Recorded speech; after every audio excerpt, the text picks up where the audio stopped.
నిర్మల్ జిల్లా కేంద్రంలోని గాంధీ చౌక్ మురళీకృష్ణ ఆలయ ప్రాంగణం అయ్యప్ప నామస్మరణతో మార్మోగింది. అయ్యప్ప స్వామి విష్ణు పూజ సందర్భంగా అయ్యప్ప సేవా సమితి ఆధ్వర్యంలో హైదరాబాద్ నుండి వచ్చిన అయ్యప్ప దాసవ్ కేశవ్ గురుస్వామి పట్టు పూజ మహోత్సవాన్ని కన్నుల పండుగగా నిర్వహించారు.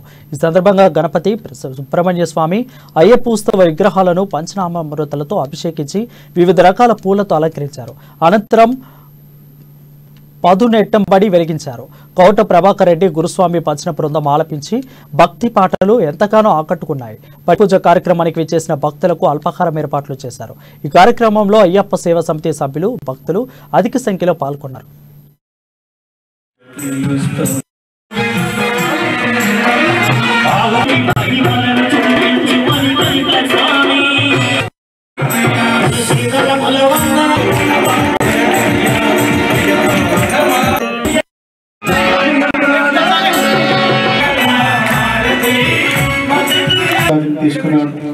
ఈ ముగ్గురు నలుగురు